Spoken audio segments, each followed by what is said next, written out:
The first thing I noticed was the silence.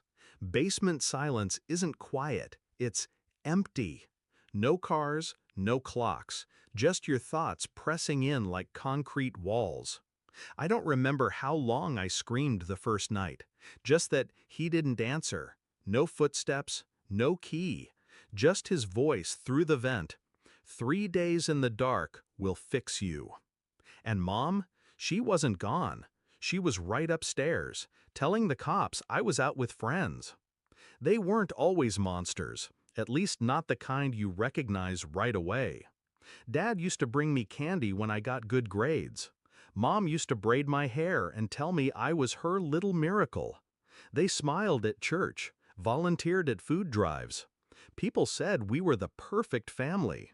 They didn't see what happened behind the locked doors, how Dad's sermons turned to shouts, how Mom apologized for him, and eventually became him.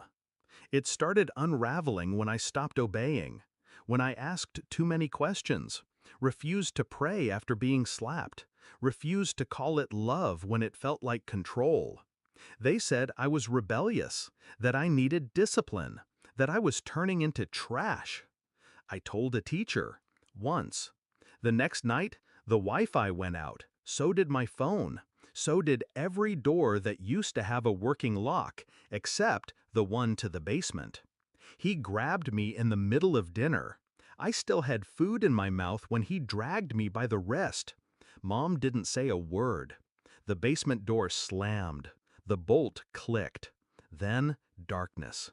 I didn't panic, not after the first hour, because I'd already planned for this. 2 months earlier, I found the camera. A tiny pinhole lens Dad installed above the hallway, aimed right at my bedroom door. I knew then that they were watching me. So I made sure they saw what they wanted. A quiet, broken girl who obeyed. But I had a second phone, one I bought with tutoring money, hidden inside an old shoe under the floorboard. That phone was recording everything.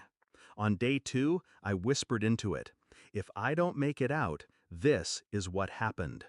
I listed dates, names, incidents, described the lock, the meals they'd withheld, the bruises I lied about. And I added one more thing. They said they'll fix me, but I'm not the one who's broken.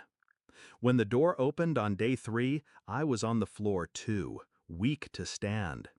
Dad looked down at me like I was a project that disappointed him. Mom stood behind him, eyes glassy, detached. He said, "You'll thank me someday." I didn't speak. I didn't need to. Because when I crawled out of that house, I didn't go to a friend's. I went straight to the counselor who'd asked me once, "Are you safe at home?" This time, I said yes. Then handed her the phone. The fallout came fast. The video went to the police. The media picked it up. The school board was notified. So was Child Protective Services. Mom tried to cry, said I was confused, that I had a vivid imagination. But then came the clip of her voice, calm and clear, lying to the dispatcher. She's out with friends, while I was locked in a concrete box with no food, no light, no way out. Dad didn't speak at the hearing, not a word. But the marks on the basement door told the truth. So did the receipts for the padlock. So did the bolt he forgot to remove when the police arrived. It wasn't discipline. It was torture. They were charged with unlawful imprisonment, child endangerment, obstruction of justice. They lost their jobs, their home, each other. I watched them from across the courtroom, didn't blink, didn't cry, just waited for the sentence to land like the last nail in a coffin.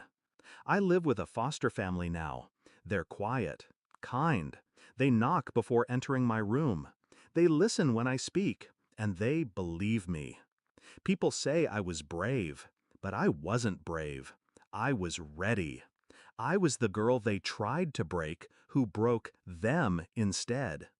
Because they thought the dark would fix me, but all it did was show me exactly who they were and exactly what I had to do.